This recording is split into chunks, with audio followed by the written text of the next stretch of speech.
Very good question. There's lots of reasons that it probably drops out. It depends on the type of connection that you have to the NBN. If you're on fibre to the node, for example, you are still connecting via copper. So there are traditional problems with copper connections. The main reason the NBN is dropping out, sadly, is because you're probably connected to it at the end with a copper cable, and copper cables are unreliable, especially when it's raining.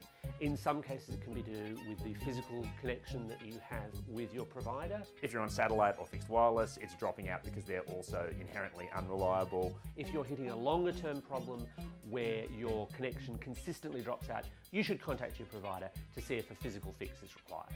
If it's dropping out and you've got fibre in your house, I'm not quite sure what's going on, but feel free to go and scream at somebody about it.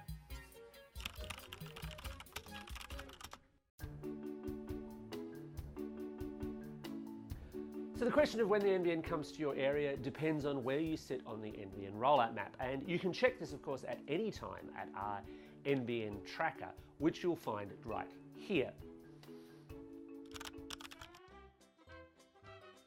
Oh, there was, yes, so NBN was the NBN was the Newcastle station back when you only had one station per city. Monday night. I am so glad that you and JR have had all those dinners together. Pardon? On Dallas, 9:30 Monday on NBN. Well, if you're talking about streaming NBN Live, you're probably talking about a TV station, either a small regional Australian station or a Lebanese TV station. أزاحت الزيارة الغموض عن سياسة ترامب تجاه الصراع الفلسطيني الإسرائيلي.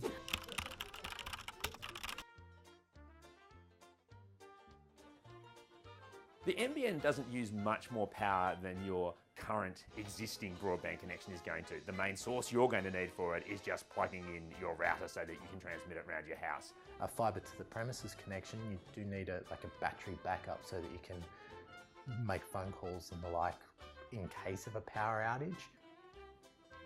Crap, don't know. And your router will use a little bit of electricity, but nothing substantial.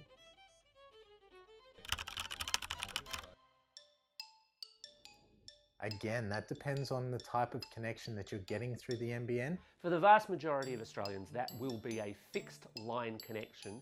The NBN in most cases is going to connect to your house now through the existing phone lines that are already there, and then it's going to go off to what's known as a node, which is where the really fast fibre bit starts.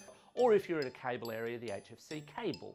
With fibre to the premises, there is a bit of extra work where NBN Co will come out and put a box on your wall and wire you up. Satellite, NBN satellite, the SkyMaster satellite, you will need to have someone come and put a satellite on top of your roof. There are other kinds of NBN connection you might get, but for most people, it is the copper that's already running into your premises.